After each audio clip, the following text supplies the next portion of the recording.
Belle Gunness is one of the most notorious female serial killers in history. I'm going to tell you about her crimes and show you images of the past.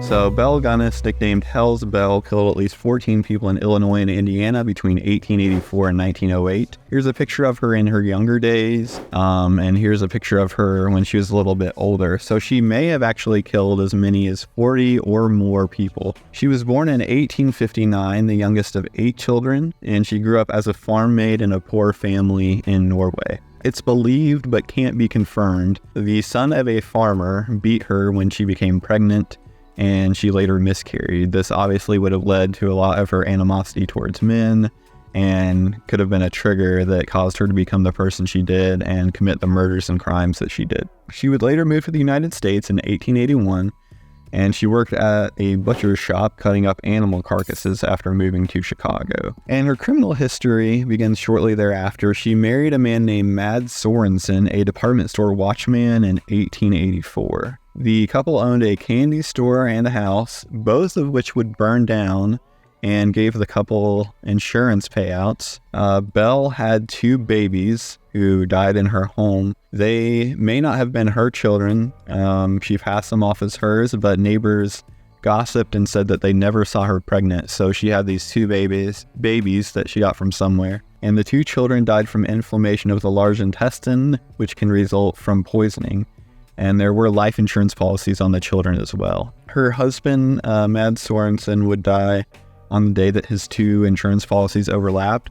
So on the day that one policy was expiring and on the day that a new policy was beginning, he coincidentally passed away.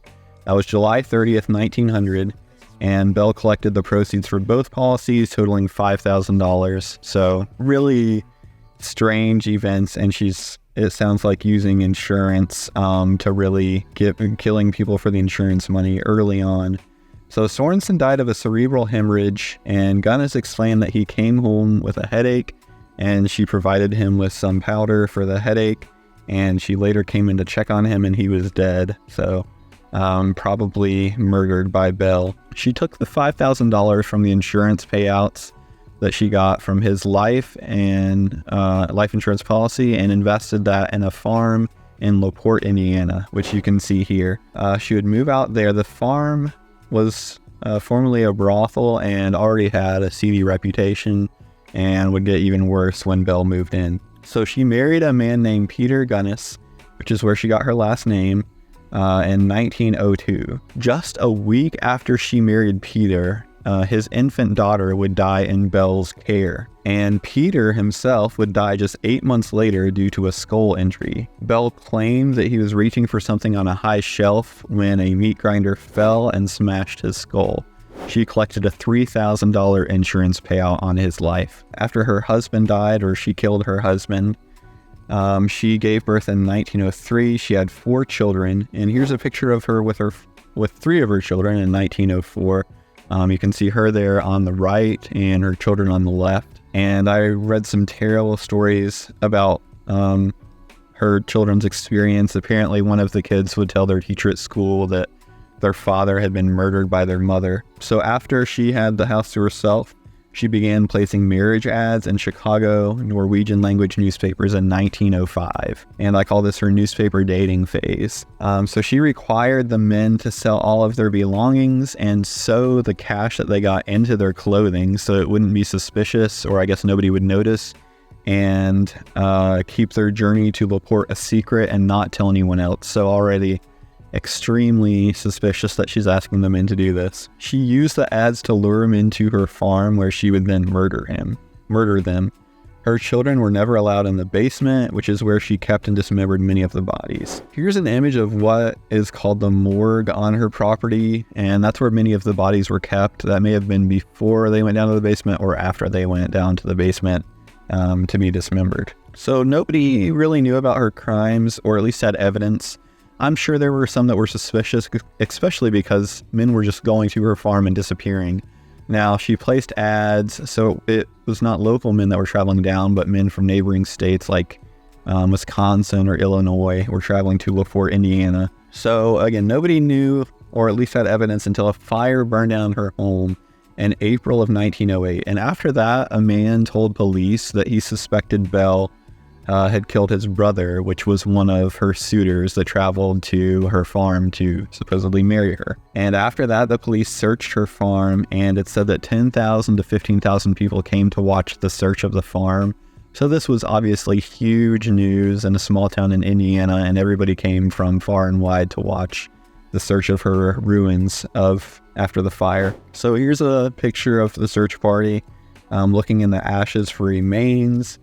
And here's a closer up view of them sifting through the ashes. In the fire, they found her children's bodies in the basement, along with the body of a headless woman believed to be Belle. So here's a corner of the basement where the 4 bodies were found. And further investigation of the property turned up at least 11 more bodies, and these are the remains of some of her victims.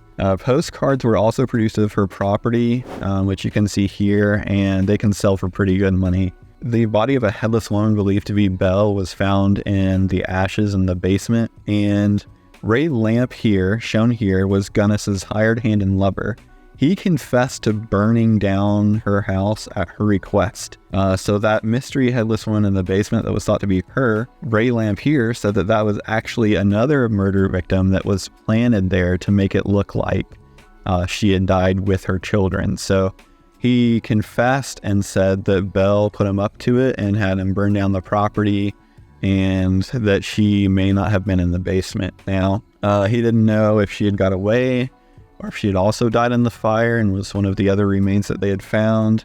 But the doctor that examined the body said that it was 5 inches shorter and 50 pounds lighter than Belle was. So it's thought that that mystery woman that died in the basement with her children may have been someone else. Again, nobody knows for certain if she escaped or if she also died in the fire. And rumors swirled that she was sighted in the Chicago area long after her death. There have never been any confirmed sightings of her after her death, but many in Chicago or in the Chicago area would say that they saw her or report that they saw someone that looked like her. I hope you all enjoyed hearing about the serial killer.